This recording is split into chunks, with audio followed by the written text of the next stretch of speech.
that certain molars or wisdom teeth can become impacted.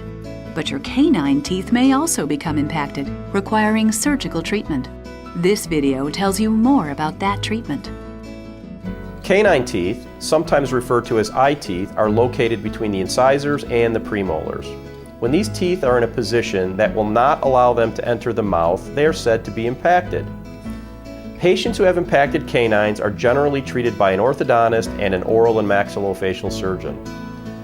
As a team, our goal is to bring the impacted tooth down into its proper position so that it is aligned with the rest of the teeth. The American Association of Orthodontists recommends a first patient examination no later than the age of 7, in part so that the orthodontist can monitor teeth coming in, including the canines. Sometimes the removal of a certain baby tooth or making space for a canine tooth avoids the development of an impaction and need for more extensive oral surgery. At times, a canine tooth may actually be uncovered by the oral surgeon prior to the placement of braces. This uncovering can often allow the tooth to grow into the mouth, where the orthodontist will then put a brace on it when the rest of the braces are placed. Finally, there are times where braces are first placed, making space for an impacted canine prior to referral for uncovering by the oral surgeon. Remember though, that these are large teeth, often with the longest roots in the mouth, so to bring a canine into the mouth can literally take months. Treatment of impacted canines is usually a team effort involving both your orthodontist and an oral and maxillofacial surgeon.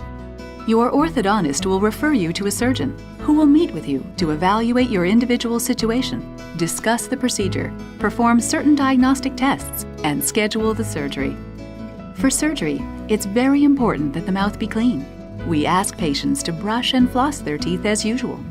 Ask your surgeon about restrictions on eating and drinking before surgery. Finally, it's best to go to surgery wearing loose and comfortable clothing. Surgery to expose an impacted canine is performed in the oral and maxillofacial surgery office using a local anesthetic or an IV sedation. The procedure generally takes about 45 minutes. During the surgery, the surgeon uncovers the crown of the tooth by removing some of the gum tissue and bone that surrounds it.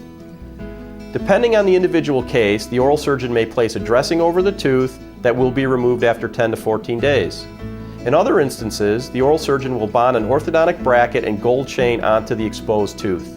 In both of these situations, the patient will return to the orthodontist to have the tooth repositioned into its proper place in the dental arch.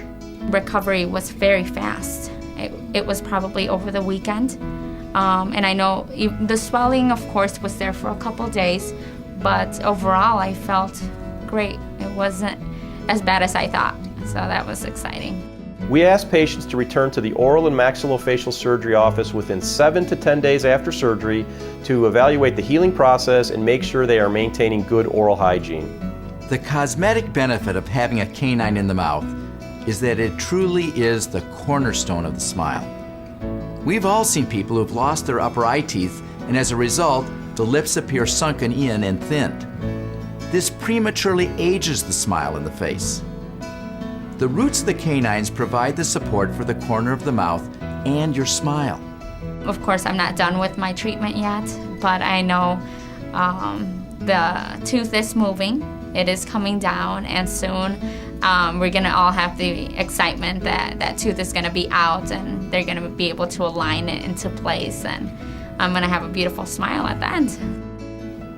The functional benefit of having the canine come in is that it allows the orthodontist to develop normal tooth-to-tooth relationships.